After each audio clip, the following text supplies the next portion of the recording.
Narendra Modi సర్కార్కి China warning ఇచ్చింది. ఏమని అంటే పాకిస్తాన్ మీద ప్రేమతో.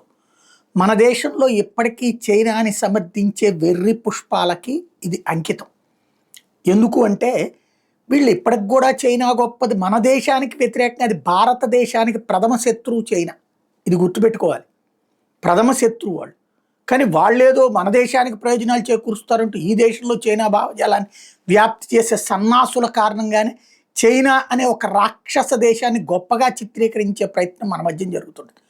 వాడు ఎంత దరిద్రుడంటే పాకిస్తాన్ అనే ఉన్మాద దేశం, పాకిస్తాన్ అనే ప్రపంచ తీవ్రవాద తయారీ కార్పొరేషన్ అది. అలాంటి పాకిస్తాన్ అనే దేశం భారతదేశంలో మతం పరంగా ప్రజల్ని విభజించి ముస్లిముల మీదకి హిందువుల్ని దాడులు చేసేందుకు పురిగొల్పేందుకోసమే పాల్గామ్ ఇన్సిడెంట్ చేసింది. తద్వారా ముస్లిం హిందువుల మధ్యన శాశ్వత చీలిక తేవడానికి అతిపెద్ద కుట్ర చేసింది.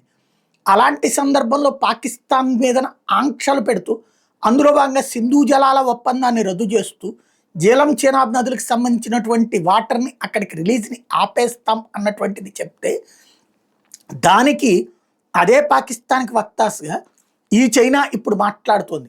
ఏమని అంటే భారతదేశం గనక ఆ సింధు జలాలను గనక రిలీజ్ చేయకపోతే తాము బ్రహ్మపుత్ర నది నుంచి నీళ్లు రిలీజ్ చేయడం ఆపేస్తారట.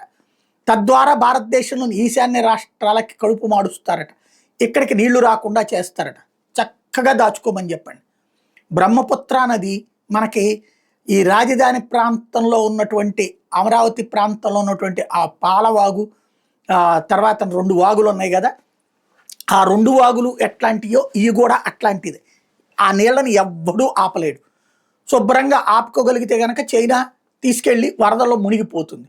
కాబట్టి వాడు రిలీజ్ చేస్తున్నాడు. వాడు మన మీద ప్రేమతో ఏమీ రిలీజ్ చేయట్లేదు.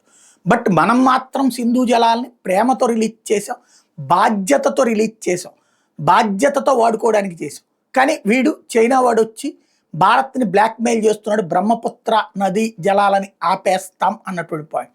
దాంట్లో ఒక గేమ్ నడపచ్చు. అంటే మన వాళ్ళు పంటలు పండించే సందర్భంలో నీళ్లు ఆపేటటువంటి ఎత్తుగడ వాడి మళ్లింపు యాక్టివిటీ చేసుకోడు. అంటే పాకిస్తాన్ని మనం దెబ్బ కొడతామంటే వీడు మనల్ని దెబ్బ కొడతానంటాడు అనమాట. అంటే పాకిస్తాన్ అనే ఉన్మాద తీవ్రవాద దేశానికి మద్దతు ఇచ్చుకుంటూ సాగుతున్నటువంటి హెచ్చరిక అనమాట ఇది.